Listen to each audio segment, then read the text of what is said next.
سراہٹکے میں خوش آمدید. شاہ زیب جیلانی اور وسعت اللہ خان کا سلام قبول کیجیے. ذرا اور کھوڑو آج چھٹی پر ہیں.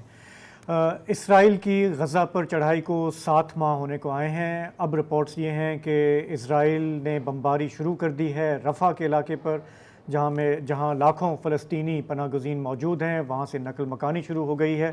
اس کا پروگرام میں آج ذکر کریں گے. اس کے علاوہ سپریم کورٹ نے پشاور ہائی کورٹ کا مخصوص نشستوں سے متعلق فیصلہ معطل کیا ہے. اس کی بڑی اہمیت ہے. اگر آگے جا کے ریلیف ملتا ہے پی ٹی آئی کو تو پارلیمنٹ میں بھی صورتحال بدل سکتی ہے. اس کا بھی ذکر ہوگا. ساتھ ہی سوشل میڈیا، ڈیجیٹل میڈیا کو لگام دینے کے لیے حکومت بہت پھرتیاں دکھا رہی ہے. ایک نئی اتھارٹی قائم ہوئی ہے، نئے لاز لائے جا رہے ہیں. اس پر بھی ایک ڈیجیٹل رائٹس ایکٹیوسٹ سے ہم بات کریں گے. لیکن آغاز کرتے ہیں گندم کے اسکینڈل سے. وسعت صاحب، آپ اس کو دیکھ رہے ہیں. 330 ارب روپے کا اسکینڈل ہے. کوئی معمولی بات نہیں ہے. ہمارے یہاں کوئی معمولی کام ہوتا نہیں ہے، آپ کو تو پتہ ہی ہے. بہرحال جب چیخو پکار مچائی آپ جیسے لوگوں نے، جو کہ اس حکومت کو چلنے نہیں دینا چاہ رہے، ہمارا کام ہی فتنہ فساد ہے، تو پھر انہوں نے کیبنٹ ڈویژن کے جو سیکریٹری ہیں کامران علی افضل، ان کی سربراہی میں ایک انکوائری کمیٹی مقرر کر دی. میڈیا ذرائع کا کہنا ہے کہ گزشتہ برس اگست سے اس سال مارچ تک لگ بھگ 30 لاکھ ٹن گندم جو ہے جو منگوائی گئی ہے، اس میں سے 13 لاکھ ٹن گندم میں پھپھوندی لگی ہوئی ہے اور وہ انسانی استعمال کے قابل نہیں ہے. یہ میڈیا کہتا ہے، سرکار نہیں کہتی. اطلاعات یہ بھی ہیں کہ نگراں حکومت نے 250 ملین روپے کی تقریباً 2.8 ملین ٹن گندم درآمد کی، جبکہ موجودہ حکومت نے 80 ارب روپے مالیت کی 7 لاکھ ٹن گندم منگوائی ہے، جبکہ بمپر کراپ اتر رہی ہے. یعنی اس گندم پہ اب تک پاکستان کا $1.1 بلین کا زر مبادلہ خرچ ہو چکا ہے، اسٹیٹ بینک سے جا چکا ہے. ایگزیکٹلی $1.1 بلین کی جو قسط ہے، آخری قسط آئی ایم ایف سے، وہ ہمیں ملی ہے پچھلے ہفتے ہی. ہاں وہ نہیں، یہ آپ روپیز کی بات کر رہے ہیں؟ نہیں، ڈالر کی بات کر رہے ہیں. ڈالر سر، روپیز تو ہیں 330 ارب روپے. ٹھیک 1.1 بلین ڈالر. ظاہر ہے کہ یوکرین اور روس سے آپ گندم منگوائیں گے، روپے میں تو نہیں منگوائیں گے نا. تو جتنے آئی ایم ایف سے آئے اس سے پہلے ہی اتنے ادھر لگ گئے، نکل لیے ادھر. اچھا، کچھ لوگ کہہ رہے ہیں یہ بد انتظامی ہے، کچھ کرپشن ہے، اللہ جانے. ابھی تھوڑی دیر میں اس پہ بات کرتے ہیں. میڈیا میں یہ رپورٹیں بھی گردش کر رہی ہیں کہ جانچ کمیٹی نے سابق نگراں وزیر اعظم انوار الحق کاکڑ، سابق وزیر خزانہ شمشاد اختر، موجودہ وزیر داخلہ محسن نقوی جو اس زمانے میں پنجاب کے وزیر اعلیٰ تھے، ان سے انہیں کہا ہے کہ جی آپ آ کے بیان دے دیں. لیکن وفاقی وزیر اطلاعات نے ان خبروں کو محض افواہ قرار دیا ہے اور سختی سے تردید کی ہے. انہوں نے کہا اس کی کوئی ضرورت نہیں ہے، نہ ہی ہم نے یہ نہیں کہا. عطا اللہ طارق صاحب جو ہیں انہوں نے کہا ہے. تو ڈان کے چیف رپورٹر ثناء اللہ صاحب اس وقت ہمارے ساتھ موجود. ثناء اللہ صاحب، اگر یہ کمیٹی سابقہ حکومت کے ذمہ داروں کو طلب نہیں کرتی تو پھر کسی بھی نتیجے پہ کیسے پہنچے گی؟ جی بہت شکریہ وسعت بھائی اور جیلانی صاحب. بنیادی طور پر دیکھنے کی یہ ضرورت ہے، یہ بالکل جو خبریں چلی ہیں کہ ان کو بلایا ان کو بلایا، کسی کو نہیں بلایا جی. نہیں، بلایا جائے گا یہ کہا گیا ہے. نہیں سر، آج آخری دن تھا کمیٹی کا. 4 دن دیے تھے، آج 4 دن مکمل ہو گئے ہیں. اصل میں جو کمیٹی ہوتا یہ ہے کہ ماضی میں جب بھی اس قسم کی کمیٹی بنائی جاتی ہے اس کو ٹی او آرز بھی ساتھ جاری کیے جاتے ہیں اور وہ پبلک کی جاتی ہے. لیکن یہ نوٹیفیکیشن جو تھا پبلک نہیں کیا گیا. میرے پاس تو ہے، میں نے کہیں سے کیسے نکال لیا تھا. تو اس کا ایک ہی ٹی او آر ہے اور اس ٹی او آر میں یہ کہہ رہے ہیں کہ 8 فروری کے بعد، فروری سے لے کر 31 مارچ تک جو گندم امپورٹ ہوئی ہے اس کی ایل سیز، اور یہ دیکھیں کہ یہ ایکسیس امپورٹ ہوئی کیوں ہے. تو نگران کا تو ذکر، ان کو مینڈیٹ ہی نہیں دیا اس کمیٹی کو، تو یہ کیسے طلب کرتی ہے، کیسے اس کی. یہ صرف اپنی اکاؤنٹیبلٹی کر رہے ہیں، پچھلوں کی نہیں کر سکتے. ٹھیک ہے جی یہ اور جو لوگ کامران علی افضل کو جانتے ہیں وہ آپ کو پتہ ہے واحد فیڈرل سیکرٹری ہیں جو شیروانی پہنتے ہیں. اچھا شیروانی کے بغیر وہ نہ میٹنگ میں بیٹھتے ہیں نہ دفتر میں جاتے ہیں. وہ سیدھی لائن बिल्कुल स्ट्रेट लाइन में चलते हैं। जो उनको मैंडेट दिया गया था, मुझे पूरा यकीन है वो उससे 1 इंच भी या थोड़ा सा भी इधर उधर नहीं हुआ होंगे। ओके। और उन्होंने वही काम किया होगा, और वो बताया भी है उन्होंने कि जी ये गलत खबरें चल रही हैं, उन्होंने तरदीद भी की है। तो ये तो बड़ा क्लियर है। दूसरा जो इन्वेस्टिगेशन है, उन्होंने अब यही देखा है कि आया कि मुल्क में शार्टेज थी, इसको इंपोर्ट करने की ज़रूरत थी, और इससे कोई बेनिफिट तो किसी ने नहीं लिया। अब प्राइम मिनिस्टर को आज रिपोर्ट पेश होनी थी, अभी तक जो हम जब ये प्रोग्राम कर रहे हैं तो अभी तक वो रिपोर्ट जो है प्राइम मिनिस्टर को पेश नहीं। उसकी एक वजह यह भी हो सकती है कि प्राइम मिनिस्टर आज दोपहर को तो लाहौर से पहुंचे थे, बल्कि दोपहर को फिर। अच्छा, इसका ना सनाउल्लाह साहब, आप जो हैं वो शायद ये कह रहे हैं कि सिर्फ जो 3 मिलियन टन गंदम है उसमें से 7 लाख टन गंदम का हिसाब होगा, 2.8 मिलियन टन जो निगरान हुकूमत के दौर में इंपोर्ट हुई उसकी कोई पूछताछ नहीं है, यही कह रहे हैं आप? मैं बिल्कुल यही कह रहा हूँ। और दूसरी बात यह है कि उनको बता दिया गया था कि ये बात इस कमेटी को, और साथ ही उसके लिए आज प्राइम मिनिस्टर है, मिनिस्टर जो नेशनल फूड सिक्योरिटी है, उन्हें डायरेक्शन दी है कि आप निगरान दौर का अलहदा से मुझे रिपोर्ट बना के दें कि उस दौर में ये कैसे हुआ, किसकी मंजूरी हुई, और कहाँ की डिमांड थी, आया शार्टेज थी या नहीं थी। लेकिन मैंने जो खुद इस पे इन्वेस्टिगेशन की है, मैं समझता हूँ ये इशू है ही नहीं। इशू ये नहीं है, इशू कुछ और है। इशू ये पोलिटिसाइज भी इसको किया जा रहा है, इसमें पॉलिटिकल जो इंटरेस्ट है वो भी शामिल है। असल इशू क्या है? और क्योंकि असल इशू ये है कि ये गुज़श्ता 20-25 साल से, क्योंकि मैं खुद कवर कर रहा हूँ इस चीज़ को, तो होता ये है कि जनवरी में ministry finance, national food security, wheat commissioner सूबों को खत लिखते हैं हर साल जनवरी में कि आप बताएं कि आपकी सोइंग कितनी हुई है, आपके पास लेफ्ट ओवर जो स्टॉक है वो कितना है। जब ये तमाम डेटा आ जाता है सूबों से, तो फिर ये पूछते हैं कि जी आपने इतने एस्टिमेट दिए हैं, तो अब आप ईसीसी आ जाएं और ये लेके आएँ कि आपने कितनी गंदम सूबों ने खरीदनी है। पास्को को भी बुला लेते हैं।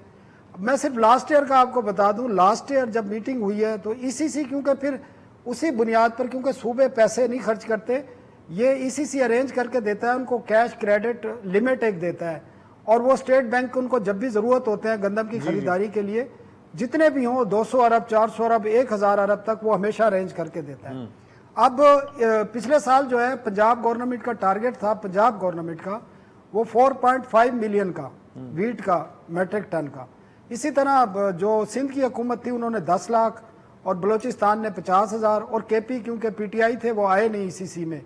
तो इस साल भी ईसीसी का इजलास हुआ है, इस साल भी टारगेट सेट हुए हैं। पास्को ने कहा हम 14 लाख टन खरीदेंगे, आपके सिंध ने कहा 11 लाख टन खरीदेंगे 4,000 रुपए के हिसाब से, फी मन के हिसाब से। और इसी तरह पंजाब जो है वाहिद सूबा था, और केपी की तो क्योंकि इस दफा फिर अली अमीन बैठे हैं तो वो भी नहीं आए, उन्होंने कहा हम खुद कर लेंगे। पंजाब ने भी वो पीटीआई वाला रवैया अख्तियार किया, और उन्होंने ईसीसी को कोई जवाब नहीं दिया। उन्होंने कहा ये हम इसको खुद हैंडल करेंगे, हमारे तो मसाइल ही कुछ और हैं। तो ना उन्होंने कैश क्रेडिट लिमिट ली, सिंध ने ली, सिंध को मिली कोई 100 अरब रुपए की। नहीं, एक मिनट सनाउल्लाह साहब, आप क्या कह रहे हैं कि पंजाब का प्लान ही नहीं था कि उन्हें गंदम उठानी है किसान से? जी पिछले कई सालों के दौरान ये पहली दफा है कि पंजाब हुकूमत कोई प्लान ही लेके नहीं आई ईसीसी में। तो इसका मतलब ये हुआ, आप कह रहे हैं जनवरी में इजलास होता है, तो हम तो बात कर रहे हैं अगस्त से लेके फरवरी तक जो गंदम मंगवाई गई निगरान दौर में। नहीं, इस जनवरी में खत लिखे जाते हैं, इजलास मार्च अप्रैल में होता है, मार्च में होता है नहीं, लेकिन वो जो गंदम जिसके बारे में मीडिया में है कि वो जनवरी से पहले मंगवाई गई, उसके बारे में कुछ बताएं ना, वो कैसे मंगवाई गई? देखें, वो आपको पता है अगस्त में ईसीसी का इजलास होता है, और उसमें ये डिमांड रखी जाती है, बताया जाता है प्रोविंशियल गवर्नमेंट की तरफ से भी, और जो वीट कमिश्नर है, नेशनल फूड सिक्योरिटी के शार्टेज उस डिमांड के मुताबिक मंगवाई जाती है ना। तो क्या उन्होंने 3 मिलियन टन की डिमांड की थी? नो नहीं, 10 लाख टन की, 1 मिलियन टन की। तो इसका मतलब है कि 20 लाख टन जो गंदम मंगवाई गई इजाफी, वो किसके कहने पे मंगवाई गई? वही मैं आपको बता रहा हूँ, टीसीपी को ये जिम्मेदारी दी गई जो G2G आई थी, लेकिन साथ ही प्राइवेट सेक्टर को भी इजाज़त दे दी गई। बाद में बताया गया कि मजीद शार्टेज है। अब बात यह है कि उसुता साहब ये बिजनेस है, और पाकिस्तान में माफियाज होते हैं, आपको पता है कैसे काम होते हैं। अब अगर गंदम मंगवाई गई थी उस वक्त जब गंदम की इंटरनेशनल कीमत थी और जो पाकिस्तान में कीमत चल रही है आपको पता है उसमें आधे उद का फर्क था, तो प्रॉफिट तो होना था। अब यकीनन इंटरेस्ट तो होते हैं पाकिस्तान में, ये सिर्फ इसमें नहीं है। आप देखें गाड़ियां जो इंपोर्ट होती हैं या आपका चाय की पत्ती तक जो इंपोर्ट होती हैं, ये बिलियंस, ये कोई छोटे मोटी नहीं होती, ये भी $1 बिलियन से ऊपर की होती है चीजें। या कुकिंग ऑयल होता है या आपकी अच्छा, खाद के हवाले से कुछ चीजें आती आपके हैं। ख्याल में सनाउल्लाह साहब ये केस इस काबिल था कि इसे नैब के हवाले किया जाता है, इसलिए कि $50 करोड़ से ऊपर के केसेस अमूमन नैब को दिए जाते हैं? जी, ये इस वक्त जो है ना, मैं ये समझता हूँ कि इस वक्त ज़्यादा ज़रूरी किसानों से गंदम खरीदना है, और पंजाब हुकूमत या तो सियासत कर रही है या उनको इस सूरत हाल का अंदाज़ा नहीं है, या वो चाहती है कि मुल्क में जो आटे की कीमत है, जो गंदम की कीमत है, जो गुज़श्ता 1.5-2 साल से खासकर जो अर्बन लोग हैं, शहरों के लोग हैं, सनाउल्लाह साहब वो तो उनकी इस सकत वक्त नहीं है, आपको पता है हमारे इस वक्त सियासत कर रही है ना। हमारा जो है हम ये जानना चाह रहे हैं कि इस सियासत से पहले जो इजाफी गंदम मंगवाई गई और उसमें चले करप्शन नहीं, बेकायदगी पाई गई, तो क्या ये इसके लिए ये कमेटी काफ़ी थी या कोई आला सतही जांच कमीशन हो सकता था या नैब के हवाले किया जा सकता था? देखें, ये कमेटी तो किसी भी तरह, क्योंकि आप ये जो उनको मैंडेट दिया है ना, ये उस दौर का है जब शहबाज शरीफ वजीर आजम थे जी। और आप हैरान होंगे इस दौरान शहबाज शरीफ सिर्फ वजीर आजम नहीं थे, वो नेशनल फूड सिक्योरिटी के वजीर भी थे, और उन्होंने आते ही आज से 4-5-6 दिन पहले उन्होंने नेशनल फूड सिक्योरिटी के जो सेक्रेटरी थे उनको फारिग कर दिया, उनको ओएसडी बना दिया, लेकिन वजीर खुद थे और उनकी मंजूरी के बगैर ये मुमकिन नहीं था कि ये एडिशनल बीट जो है दरामद की जाती। तो फिर उन्हें अपना भी मुहासबा करना चाहिए फिर कि उनके होते हुए ये हुई है और उनके इल्म में नहीं है, तो फिर तो ये और भी खतरनाक बात है कि मुल्क का प्राइम मिनिस्टर फाइनली नेशनल देखिए, फूड आप जो है ना जनवरी से आगे की कहानी तो बहुत अच्छे तरीके से एक्सप्लेन कर जनवरी रहे से हैं। पीछे की कहानी नहीं पिछले बता साल रहे। की जो कहानी है, जो वसत बार बार पूछ रहे हैं, जो इतनी मैसिव इंपोर्ट हुई, उसकी भी तो जिम्मेदारी का तयन होगा ना, या उसको छोड़ दें क्योंकि वो पिछले साल की बात है?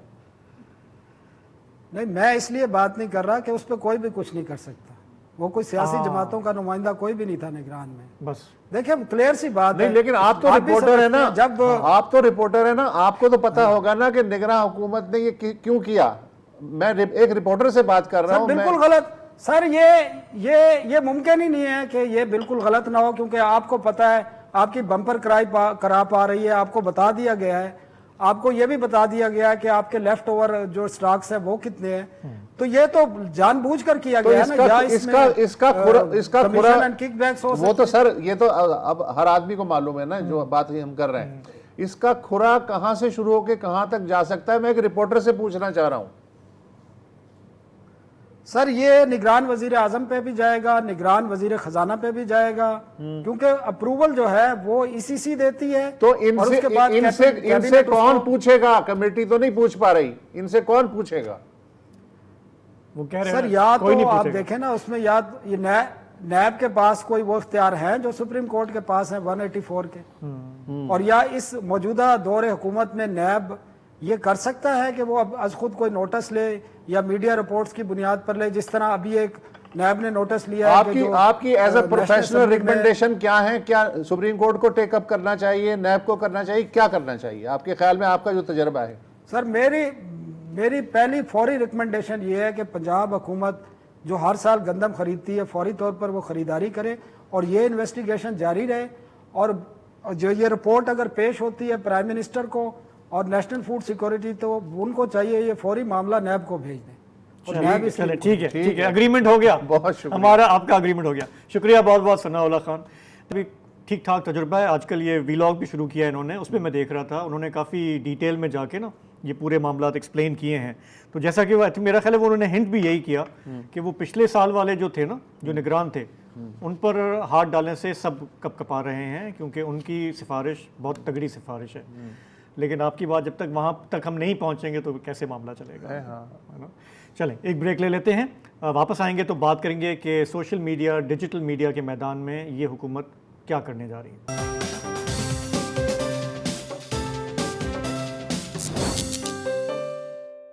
जी, तो यहाँ पे बात करते हैं सोशल मीडिया, डिजिटल मीडिया, जो काफ़ी लोगों के जहन में एक नासूर है, बदनामी होती एंटी है, पाकिस्तान है, एंटी पाकिस्तान है, डेफेमेशन होती है, नेशनल सिक्योरिटी कॉम्प्रोमाइज़ होती है।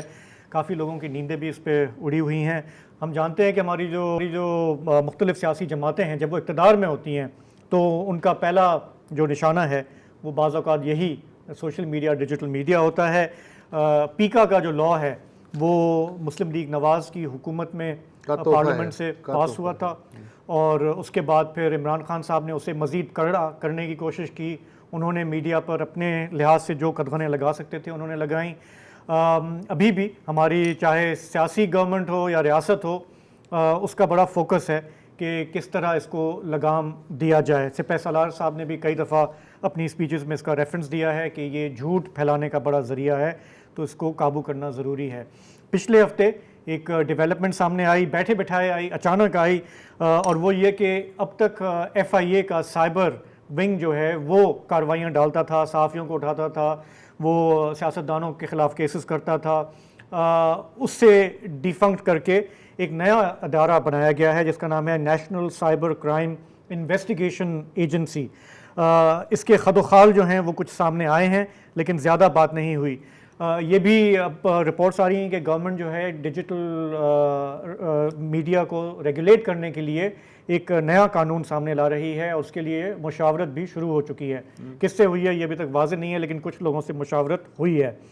तीसरी चीज़, जो अभी मैं इस्लामाबाद में था पिछले हफ्ते, वहाँ पे हर दूसरा बंदा जो मिला उन्होंने कहा आपको पता है कि अब मुल्क में एक greater wall of digital China जो है, या digital greater wall of China जो है, उसे मुतारिफ़ कराने की कोशिश हो रही है। तो हम जानते हैं कि ट्विटर यानी कि एक्स जो है वो वैसे ही 2-3 माह से बंद है। तो अब क्या होने जा रहा है, हमें हमारे नौजवानों को जो लोग डिजिटल मीडिया से कमाते हैं, काम करते हैं, उन्हें क्या इस पर तशवीश होनी चाहिए? हमें ज्वाइन करी हैं प्रोग्राम में फ़रिया अजीज़, डिजिटल राइट्स एक्टिविस्ट हैं, हमारे प्रोग्राम में आती रहती हैं। फ़रिया, आप काफ़ी क्लोजली इसको देख रही हैं, और जो पीका का कानून है और उसका जो अब्यूज़ है उसको भी आपने काफ़ी डॉक्यूमेंट किया। आपकी क्या मालूमात हैं, क्या होने जा रहा है? शाहज़ेब, आपने निशानदेही कर दी का 2-3 चीज़ें हैं। और शुरू करते हैं जो एजेंसी अब क्रिएट कर दी गई है और FIA को हटा दिया गया है। इसकी जो वजह सामने रखी जा रही है, और ये इंफॉर्मेशन मिनिस्टर, IT मिनिस्टर के बयानात में भी सामने आया कि FIA अपना काम नहीं ठीक से कर पा रही, इसलिए अब नई एजेंसी की ज़रूरत है। अगर मैं आपको वापस लेकर जाऊं 2015, जिस वक्त ये बिल की शक्ल में पीका को इंट्रोड्यूस किया गया था, तो वो बयानिया जो हमारे सामने रखा गया था कि FIA ज़्यादा प्रोफेशनल है, वाइट कॉलर क्राइम को डील करती है, वो ज़्यादा IT को जानती है पुलिस की बनस्बत, तो ये बेहतर है कि FIA ये काम करे। अब हमें बताया जा रहा है 8 साल बाद कि नहीं, FIA जो है वो नाकाम हो गई है। अब अगर नाकाम हुई, और हम तो कहते हैं कि FIA जो आम शहरियों के ग्रीवेंसेस हैं वो नहीं उन पे ठीक तरीके से काम करती, और जो सियासी केसेस होते हैं वहाँ पे ना कैपेसिटी का इशू आता है, ना रिसोर्सेज का इशू आता है, लेकिन जहाँ खवातीन वो करती है कंप्लेंट्स की हरासमेंट हो रही है, पिक्चर्स मॉप हो गई, वहाँ पे उनको जवाब नहीं मिलते, उनकी फाइल्स घुमा दी जाती हैं। अब मुझे ये बताइए कि नई एजेंसी बना देने से जो उसी सेटअप के अंडर ऑपरेट करेगी, इससे क्या बदल जाएगा? क्या लेसन्स लर्न किए FIA के जो नाकामियां थी उससे?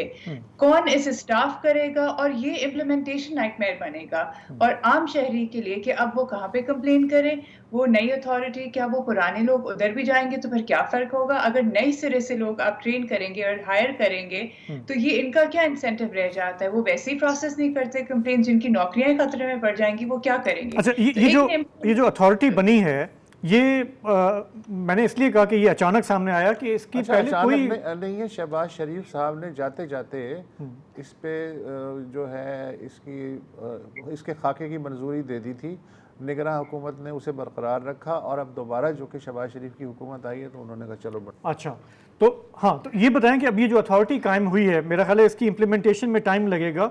एक नए कानून की भी बात आ रही है सामने, उस हवाले से क्या कंसल्टेशन हुई है? मैं तारड़ साहब को सुन रहा था, जो इन्फॉर्मेशन मिनिस्टर हैं, उन्होंने कहा जी हमने सब बड़े बड़े लोगों, इदारों से हमने कंसल्टेशन शुरू की हुई है। स्टेक होल्डर्स, हाँ, स्टेक होल्डर्स। आज तक मैंने देखा नहीं कोई ऐसे। आपसे किसी ने मशवरा किया, या बाकी जो डिजिटल राइट्स एक्टिविस्ट हैं? बिल्कुल नहीं, बल्कि मुझे भी उसी शो पे हम थे, मैं पहले बात कर चुकी थी और उसके बाद मैंने तभी पहली बार सुना कि ये एक और कानून अब लाया जा रहा है। बात देखें, ये जो वसीम साहब ने भी कही है, जो पीडीएम का पिछला एजेंडा था, वो जो मंजूरी दे दी गई थी उस वक्त, एक ई सेफ्टी बिल भी था, ये तमाम चीज़ें वापस लाई जा रही हैं। और ये इससे पहले भी आपने जैसे हवाला दिया कि पीका चाहे नून लीग लाई हो, फिर पीटीआई के दौर में इसको और वसी किया गया, उसी तरीके से ये जो अथॉरिटी की बात हो रही है, एक और अभी तो एजेंसी एक है जो एफआईए को रिप्लेस करेगी, फिर एक और अथॉरिटी की बात हो रही थी इन कवानीन के जरिए, एक सुपर रेगुलेटर ई सेफ्टी बिल जो पहले आया था। अब क्या बयान है, फेक न्यूज़ है। और दूसरा ये कहा जा रहा है कि देखें, जो बंदिश है जैसे मिसाल के तौर पे एक्स पे, वो इसलिए है कि नेशनल सिक्योरिटी कंसर्न है, वो हमारी बात नहीं मानते तो हम उनको बंद करेंगे। यूट्यूब के वक्त भी यही हुआ था, 3 साल प्लेटफॉर्म बंद रही थी क्योंकि अपनी बात मनवानी थी। ये तरीका टिकटॉक के साथ भी इख्तियार किया गया कि कंप्लायंस बढ़ाएं, इनको मजबूर करें कि प्लेटफॉर्म खोलें। लेकिन ये कैसी नेशनल सिक्योरिटी थ्रेट है कि हुकूमत पहले दिन से वही प्लेटफॉर्म इस्तेमाल कर रही है जो कह रही है कि हमारी जो नेशनल सिक्योरिटी है उसको नुकसान पहुंच रहा है। तो यहाँ पे अब जो कानून की बात हो रही है कि डिसइंफॉर्मेशन को हमने और बाकी और हार्म से, और फिर वही कि खवातीन को हमने तहफ़्फ़ुज़ फराहम करना है, बच्चों को हमने तहफ़्फ़ुज़ फराहम करना है। इन 8 सालों में कौन सा तहफ़्फ़ुज़ आपने फराहम कर दिया इस कानून के ज़रिए जो पीका है, या एफआईए के ज़रिए, या पीटीए के ज़रिए? तो अब वही बयानिया अपनाया जा रहा है और ये सिर्फ़ और सिर्फ़ हमें पता होना चाहिए कि कंट्रोल के लिए। सुपर रेगुलेटर की बात होती है, ऑफकॉम की मिसाल दी जाती है, वहाँ पे वो इंडिपेंडेंस भी होती है, रूल ऑफ लॉ में भी होता है। यहाँ पे आप देखें कि किस तरीके से एफआईए और पीटीए ने कानून को फ्लाउट किया है, जो कोर्ट के जो ऑर्डर्स हैं उनको किस तरीके से ये फ्लाउट करते हैं। तो यहाँ पे तो आपके फ़ोन कॉल के बेसिस पे या सियासी मदाखलत के बेसिस पे क्या-क्या नहीं हो जाता।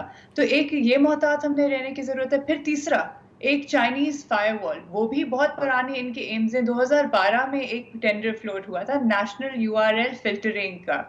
ये बार-बार फिल्टरिंग सॉफ्टवेयर, सर्वेलेंस सॉफ्टवेयर, इस वक्त जो आप देखें कि स्लो इंटरनेट स्पीड्स हम महीनों से देख रहे हैं। जब केयरटेकर सेटअप था उस वक्त से प्रेस कॉन्फ्रेंसेस में हम ये सुन रहे हैं कि ये तो टेक्निकल ग्लिचेस आएंगे, आप आदी हो जाएं।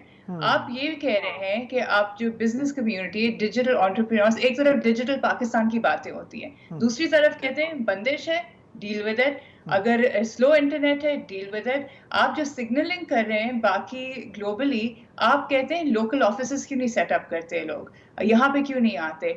वो जहाँ पे इतनी रेगुलेटरी अनसर्टेनिटी हो, क्यों कोई बिजनेस यहाँ आएगा? उनकी रिस्क असेसमेंट कैसे अलाउ करेगी? तो आप अपने लोगों को खुद ही जो है वो महरूम कर रहे हैं कि जो हमारे यहाँ हो सकती है मईशत में, जो इसके कंट्रीब्यूशन हो सकती है, आप महरूम कर रहे हैं। जो ऑलरेडी बिजनेसेस हैं वो, और जाहिर है कि एक आईनी नुक्ता नज़र है, कानूनी इसमें पहलू है, वो तमाम चीज़ें वो लगता है कि जैसे मैटर ही नहीं करते कि कोर्ट के सामने केसेस हैं, कोर्ट कहता है आप नहीं बंद करेंगे, उनको नहीं फर्क पड़ता। तो फरिया, मैं ये जानना चाह रहा हूँ कि देखें काफ़ी मुल्कों में ये तशवीश है डिसइंफॉर्मेशन की, फेक न्यूज़ कह लें, जो भी कह लें, और हर जगह गवर्नमेंट्स कोशिश कर रही हैं कि हम इस पर कुछ इसको ज़ाब्ता इसका लाएं।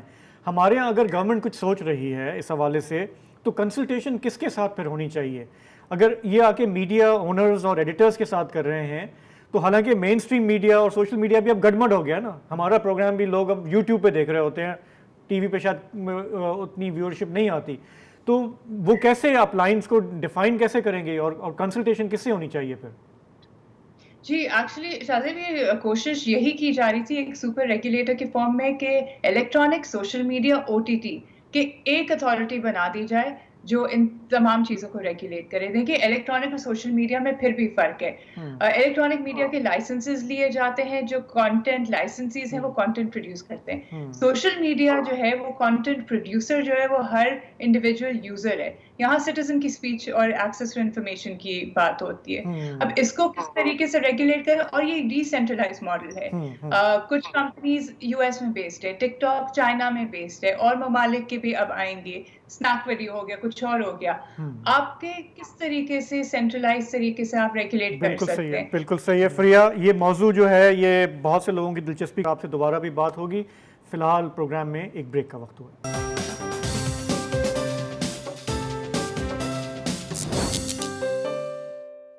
ہم کیس کو سماعت کے لیے منظور کر رہے ہیں، ہم election commission Peshawar high court کے فیصلے کو معطل کر رہے ہیں۔ یہ ہے وہ آرڈر جو آج جسٹس منصور علی شاہ کی قیادت میں سپریم کورٹ کے 3 رکنی بینچ نے پاس کیا۔ معاملہ ہے مخصوص نشستوں کا، جس کے بارے میں پی ٹی آئی کہتی ہے کہ یہ ہماری تھیں، سنی اتحاد کی تھیں، لیکن پشاور ہائی کورٹ کے ایک فیصلے کے مطابق وہ نشستیں پی ٹی آئی کو، سنی اتحاد کو نہیں ملیں اور وہ دیگر جماعتوں میں بانٹ دی گئیں۔ سپریم کورٹ میں آج جب معاملہ پہنچا تو اعتراض ہوا 3 رکنی بینچ پہ، اٹارنی جنرل کی طرف سے بھی، دیگر جو اسٹیک ہولڈرز ہیں ان کے وکلاء نے بھی کہا کہ آپ یہ نہیں سن سکتے۔ جسٹس منصور علی شاہ کا کہنا تھا کہ ہم بالکل یہ سن سکتے ہیں اور ہم سماعت کے لیے اس کو منظور کر رہے ہیں۔ تو سپریم کورٹ میں بہت سارے معاملات آتے ہیں جاتے ہیں، لیکن اس کی اہمیت وہ صاحب یہی ہے نا کہ معاملہ ہے 78 سیٹوں کا، جو کہ اگر پی ٹی آئی کو مل جاتی ہیں، جو ان کا کہنا ہے کہ یہ ہماری سیٹیں ہیں، تو پارلیمنٹ میں اس وقت جو 2/3 اکثریت ہے گورنمنٹ کو وہ لوز کر جائے گی۔ دوسرا اس میں ایک سوال یہ، اس کا بھی جائزہ لیا جائے گا کہ فرض کریں کہ پی ٹی آئی کو کسی وجہ سے آپ نہیں دے رہے تو دوسری پارٹیوں کو کیوں بانٹ رہے ہیں؟ ہاں، تو یہ کوشچن مارک ہے، بہت بڑا آئینی سوال ہے کہ بھئی آپ کیسے دے سکتے ہیں، اور وہ اس میں پرنسپل یہی ہے کہ جتنی نمائندگی اتنی سیٹیں، اسی تناسب سے۔ تو یہاں مزہ کا خیز صورتحال کے پی اسمبلی میں یہ ہے کہ جیسے جے یو آئی کی 8 سیٹیں ہیں جو اس نے جیتی ہیں، 10 مخصوص نشستیں بھی ساتھ مل گئی، جتنی زیادہ مل گئی۔ تو تھوڑا سا اس کو سمجھتے ہیں کہ آج کی جو ہیئرنگ تھی اس میں کیا سینٹیمنٹ تھا، کیا نظر آ رہا ہے۔ ہمارے کورٹ رپورٹر عبداللہ محمد وہاں پہ موجود، وہ اس وقت ہمیں جوائن کر رہے ہیں۔ عبداللہ، ذرا سا تھوڑا سا ہمیں پس منظر بتائیں کہ یہ معاملہ چلا آ رہا ہے مارچ سے، اس بیچ میں پریزیڈینشل الیکشن ہو گیا، کچھ اور معاملات ہیں وہ رکے ہوئے ہیں، کے پی اسمبلی نے شاید ووٹ نہیں کیا اسی وجہ سے۔ تھوڑا سا ہم ایکسپلین کر دیں کہ یہ کس کانٹیکس میں یہ سارا معاملہ دیکھا جا رہا ہے۔ جی بالکل، آج چونکہ سپریم کورٹ میں جو اپیلیں تھی کہ کیا پی ٹی آئی کی سنی اتحاد کونسل کی جو نظر ثانی اپیلیں کیا وہ ہو سکتی یا نہیں، اسی پہ آج سپریم کورٹ میں 3 رکنی بینچ نے سماعت کی، جس کی سربراہی جسٹس منصور علی شاہ کر رہے تھے، جبکہ جسٹس محمد علی مظہر اور جسٹس عطر من اللہ بھی اس بینچ کا حصہ تھے۔ تو جیسے یہ سماعت شروع ہوئی تو اٹارنی جنرل، اب deputy attorney general of Pakistan, اور اس کے ساتھ ساتھ ایڈوکیٹ فیصل صدیقی اور خواتین کے جو وکیل تھے، ان کی جانب سے اس بینچ کے اوپر اعتراض کیا گیا کہ یہ آئین کے آرٹیکل 51 کا معاملہ ہے اور 3 رکنی بینچ جو ہے وہ اس کو نہیں سن سکتا، جس پر جسٹس منصور علی شاہ نے واضح کیا کہ یہ جو ہم سماعت کر رہے ہیں یہ آئین کے آرٹیکل 184(3) کے تحت نہیں بلکہ 185 کے تحت کر رہے ہیں۔ اب ہم نے یہ ڈیسائیڈ کرنا ہے کہ کیا یہ اپیلیں ہم کیا قابل سماعت ہیں یا نہیں۔ اگر یہ معاملہ آگے چلتا ہے تو پھر ہم کمیٹی بھی بھجوا دیں گے اور اس پہ بینچ بھی بن سکتا ہے۔ تو آج اس سماعت کے اندر چونکہ یہ سپریم کورٹ آف پاکستان نے پشاور ہائی کورٹ کا اور الیکشن کمیشن کا جو فیصلہ تھا اس کو معطل کر دیا اور اپیلیں جو ہے وہ قابل سماعت اچھا بھئی، یہ تو ظاہر ہے شاہ زیب جیلانی جو ہیں وہ بتا چکے ہیں اپنے انٹرویو میں بڑی تفصیل سے۔ ہم آپ سے یہ جاننا چاہ رہے ہیں کہ جب قابل سماعت ہو گئی یہ، تو اب آگے کیا پیٹرن ہے؟ آپ لوگ ظاہر ہے عدالت کو جو کور کر رہے ہیں، رپورٹرز گروپ ہوگا نا رپورٹرز کا، تو آپس میں کیا گفتگو ہوتی ہے کہ آگے کیسے چلے گا یہ مقدمہ، کس کو فائدہ ہوگا، کس کو نقصان ہوگا، کیا طے ہوگا؟ جی، الیکشن کمیشن نے جو کہا کہ یہ جو سیٹیں اس طرح کی تقسیم ہوئی تو جسٹس منصور علی شاہ، جسٹس عطر من اللہ، جسٹس محمد علی مظہر کے یہی ریمارکس تھے کہ اس طرح تو نہیں ہو سکتا کہ ایک سیاسی جماعت کو اگر مخصوص نشستیں نہیں مل سکتی دوسری سیاسی جماعت کو آپ کس طرح دے سکتے ہیں۔ اس پہ اٹارنی جنرل آف پاکستان سے بھی سوالات ہوئے، جس پر انہوں نے کہا کہ وہ اس کیس میں فریق ہی نہیں ہے۔ تاہم چونکہ یہ ایک گمبھیر معاملہ ہے، 77 یا 78 نشستیں ہیں صوبائی اور قومی اسمبلی میں، جس سے جو پورا فارمولہ ہے جو نون لیگ، پیپلز پارٹی اور جے یو آئی کو جو مخصوص نشستیں ملی ہیں، وہ پورا فارمولہ جو ہے وہ مطلب متاثر ہو سکتا ہے۔ اچھا عبداللہ، میں ایک چیز سمجھنا چاہ رہا ہوں، ظاہر ہے کہ آج پی ٹی آئی نے بڑا ویلکم کیا ہے اس جو بھی، حالانکہ ایک ٹیمپریری ریلیف ہے لیکن ایک ریلیف ہے۔ ہو سکتا ہے کل پی ٹی آئی کا موقع بھی یہ نہ رہے، وہ چینج ہو سکتا ہے، بالکل چینج ہو سکتا ہے۔ لیکن آج جو گورنمنٹ نے اعتراض کیا 3 رکنی بینچ پہ، ان کو کیا تحفظات ہیں؟ ان کو بینچ سے تحفظات ہیں یا کیا مسئلہ ہے؟ وہ لارجر بینچ کیوں چاہ رہے ہیں؟ یا ممکنہ فیصلے سے ڈر رہے ہیں وہ؟ देखिए, एक तो इस हवाले से पार्लियामान में कानून साजी हुई है, और कानून साजी ये हुई है कि आइन के तशरीह का जब मामला हो तो वो लार्जर बेंच ही सुन सकता है। तो इस वक्त जो आइन का आर्टिकल 51 है वो उसके तशरीह का मामला है, क्योंकि जो वहाँ पे सुप्रीम कोर्ट में या सुप्रीम कोर्ट से बाहर जो कानूनी माहिरीन है उनका मौक़िफ़ यही है कि आइन के आर्टिकल 51 में ये वाज़े लिखा गया है कि कोई भी मखसूस नशिस्तें जो है उसके लिए लिस्ट जो है वो जमा की गई हो, तब ये नशिस्तें जो है वो दी जा सकती मतलब है। वो प्योरली पॉइंट ऑफ लॉ पे गवर्नमेंट जो है वो एतराज़ कर रही थी, आप ये कह रहे हैं। अच्छा, मैं क्योंकि आप हैं यहाँ पे, ज़रा सा ये भी बताएं कि आज दिन भर वो समाज चलती रही फैज़ाबाद धरने की भी, और हमने देखा कि चीफ जस्टिस काजी फ़ायज़ ईसा काफ़ी बरहम थे उस कमीशन की रिपोर्ट पे। उसमें 2-3 बातें क्या इंपॉर्टेंट सामने आपने ऑब्जर्व की कोर्ट में? किन किन बातों पे बरहम हुए वो? देखिए, एक तो जो सबसे बड़ा जो चीफ जस्टिस काजी फ़ायज़ ईसा का कंसर्न था वो यही था कि जो उस वक्त के डीजीसी थे आईएसआई के, मेजर जनरल फैज़ हमीद जो उस वक्त थे, उसको इस कमीशन ने नहीं बुलाया, और चीफ जस्टिस काजी फ़ायज़ ईसा ने वाज़ेह किया कि शायद कमीशन के जो अफसरान थे, वो मेम्बरान थे, वो डर रहे थे। और दूसरा ये कि जो TURs थे कमीशन के, उसमें 6 और 7 का जो TUR है जिसमें ये वाज़ेह किया गया है कि रिस्पॉन्सिबिलिटी फिक्स होगी और इन लोगों के खिलाफ कार्रवाई होगी। तो चीफ जस्टिस काजी फ़ायज़ ईसा ने ये वाज़ेह किया कि जो TURs बनाए गए थे कमीशन के, उस पर कमीशन ने अमल दरामद नहीं किया। तो काजी फ़ायज़ ईसा ने वाज़ेह किया कि चूँकि जनरल फैज़ हमीद साहब जब कमीशन के सामने पेश हुए और उनसे जब सवालात हुए कि टेरर फाइनेंसिंग के हवाले से आपकी क्या रिपोर्ट है, तो उन्होंने कहा कि हमारे इस हवाले से चूँकि ये आईएसआई के मैंडेट में नहीं आता, और कमीशन ने कह दिया कि ठीक है, और कोई क्रॉस क्वेश्चनिंग जो है वो इस मामले में नहीं हुई। तो इस पर चीफ जस्टिस काजी फ़ायज़ ईसा जो है बरहम नजर आए। दूसरा ये कि जब अफसार आलम साहब रोस्टरम पर आए और उन्होंने अदालत के सामने इस्तिफ़सार किया कि वो बात करना चाहते हैं, जिस पर अफसार आलम साहब ने अपनी बात की, और अदालत ने कहा कि इस कमीशन के रिपोर्ट में वाज़ेह किया गया है कि जनरल फैज़ हमीद साहब ने जो है वो तरदीद की है इस मामले की कि वो अफसार आलम साहब की बातों की तरदीद करते हैं। लेकिन दूसरी बातें ये कि वो कैमरा को हिदायत दे रहे थे कि फला चैनल ऑन कर दो, फला बंद कर दो, ये इल्ज़ाम ये था ना उन पे। और उसी बात में वो जी, और इसमें यही वाज़ेह कर रहे थे कि फिर इलेक्शन ये कमीशन मानती है कि फैज़ हमीद साहब ने चैनल खोलने के लिए अफसार आलम साहब को कॉल की थी। तीसरा जो सबसे बड़ा इतराज़ था वो ये था कि टीएलपी इस केस के अंदर, इस पूरे धरने के अंदर एक फरीक थी, और टीएलपी को जो है वो नहीं बुलाया गया, उनको नहीं सुना गया कि ये मामला किस तरह है। आपने दीगर लोगों के, और जो चौथा मसला था वो ये था कि जिन लोगों ने उनको टेंट फराहम किए, जिन लोगों ने उनको खाना फराहम किया,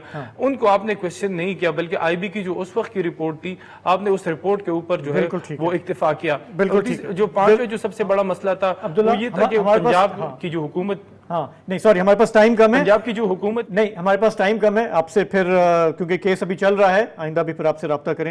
मुख्तसरन ये कि उन्होंने काजी फ़ायज़ ईसा साहब ने जिस तरह से इस कमीशन रिपोर्ट को ना उधेड़ के रख दिया है, और जो अटॉर्नी जनरल है वो भी एग्री कर रहे थे कि इसमें तो बिल्कुल बचकाना सी ये है, और लग रहा है कि किसी को प्रोटेक्ट करने के लिए। इसीलिए तो मैं कह रहा था कि गंदम की जो कमेटी बनी है ये भी उन्हीं से करवा दो। अब इस पे भी बरहम होंगे चीफ जस्टिस साहब, मुझे लग रहा है। चले एक ब्रेक ले लेते हैं, वापस आएंगे तो ज़रा कुछ गज़ा की बात करेंगे।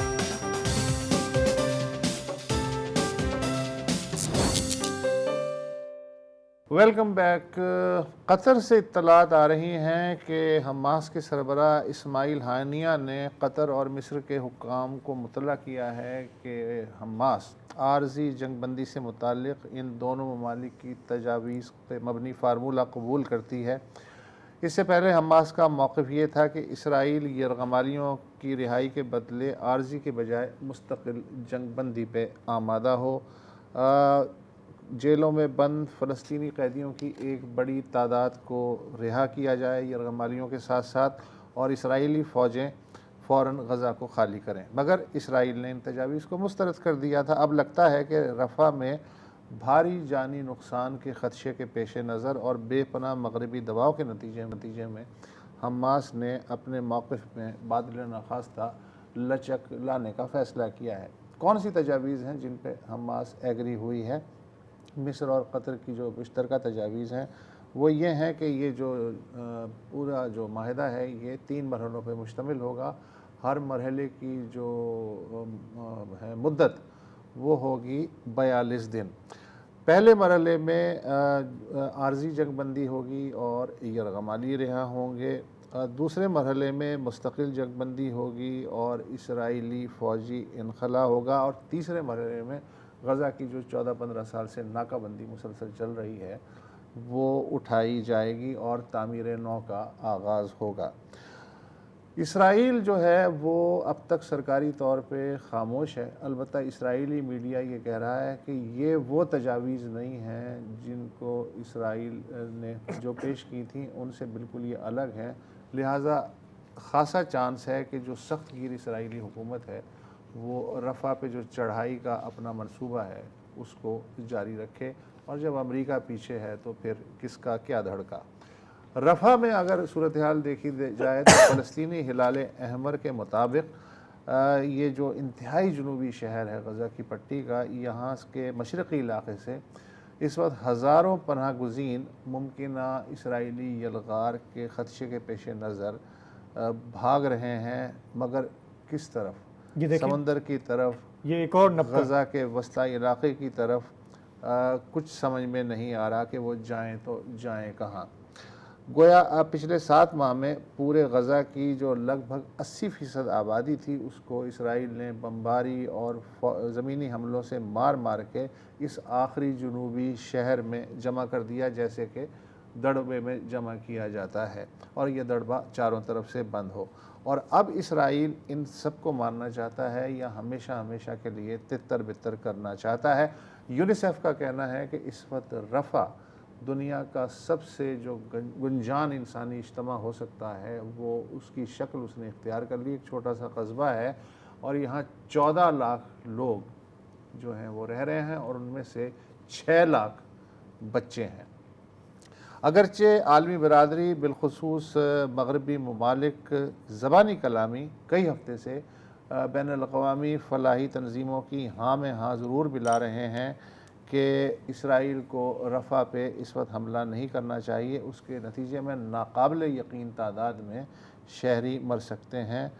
لہٰذا سب سے پہلے اسرائیل کو ان شہریوں کا تحفظ یقینی بنانے کے لیے انتظامات کرنی چاہیے. یہ فرمائش اسرائیل سے ایسی ہے شہریوں کے تحفظ یقینی بنایا جائے جیسے آپ کہیں بلی کو دودھ کی رکھوالی دے دیں کہ جی آپ اس کی حفاظت کریں. مگر عملاً رفح کے جو شہری ہیں اس وقت اسرائیلی بحریہ بمبار طیاروں اور زمینی جو سرحد ہے اس کی جانب سے ٹینکوں کے نرغے میں ہیں. اور پچھلے 1 ماہ سے رفح جو اسرائیل نے شروع میں ہی سیف زون قرار دیا تھا 7 اکتوبر کے بعد کہ وہاں چلے جائیں، اس پہ مسلسل بمباری جاری ہے اور اوسطاً صرف رفح میں شہادتوں کی جو تعداد ہے وہ 60 کے لگ بھگ ہے. میں آپ کو ایک کلپ سنانا چاہ رہا ہوں. نیتن صاحب تو کافی جو ہے بضد ہیں رفح پہ حملہ کرنے کے لیے. ان کے ورلڈ لیکود کے جو وائس چیئرمین ہیں شیمون بوکر، وہ ابھی 3 دن پہلے چینل 12 ہے اسرائیل کا، اس پہ گفتگو میں تھے اور انہوں نے کہا کہ ہمیں رفح پہ آج نہیں، ہمیں تو کافی دن پہلے وہاں پہ حملہ کر دینا چاہیے تھا کیونکہ وہاں پہ کوئی عام شہری نہیں بستے. وہاں پہ ہمیں، انہوں نے انگریزی میں کہا you have to go in and kill kill کل، کیونکہ اور ان کے منہ سے حماس کی چیخیں نکلنی چاہیے. انہوں نے کہا ہمیں وہاں جا کر انہیں مارنا ہے اس سے پہلے کہ وہ آ کے ہمیں ماریں. تو یہ جو ہم کہتے ہیں نا کہ یہ خون کے پیاسے، یہ پوری سائیکوپیتھ، پورا ایک سائیکوپیتھ ہے. اور یہ کہا جا سکتا ہے کہ حماس نے لاسٹ منٹ پہ اس لیے آمادگی کی ہے کہ ایک اور قتل عام کو بچایا جا سکے، لیکن it might be too late, کیونکہ اس وقت جو رپورٹس آ رہی ہیں، جو امیجز ہم دیکھ رہے ہیں، وہاں سے لاکھوں لوگوں کی نقل مکانی شروع ہو گئی ہے مشرقی رفح سے. اور جس طرح آپ نے کہا بیان بازی تو سب نے کی ہے، سعودی عرب نے بھی کی ہے، مصر نے بھی کی ہے، یو کے نے بھی کی ہے، سب نے کی ہے. لیکن اچھا، اور اب رفح میں جو کچھ ہونے جا رہا ہے یا آئندہ غزہ میں، اس کو کی پوری سچائی دنیا تک نہ پہنچے اس کے لیے انہوں نے الجزیرہ کی جو نشریات ہیں پہلے انہوں نے اسرائیل کے اندر بند کی ہیں، اور اب یہ اطلاعات آ رہی ہیں کہ مغربی کنارے پہ، چونکہ اسرائیلی فوجی انتظامیہ کنٹرول کرتی ہے نا مقبوضہ مغربی کنارے کو، تو وہاں بھی یہ کسی بھی وقت حکم آ رہا ہے کہ اپنا تام تپڑ جو ہے یہاں سے، اس کے بعد بالکل آپ بلائنڈ ہوں گے. پھر مغربی ایجنسیاں جو چاہیں گی دکھائیں گی. یہ ہے. تو اللہ کرے کہ حالات اس نوعیت نہ پہنچیں. فی الحال اتنا ہی. اجازت دیجیے. خدا حافظ.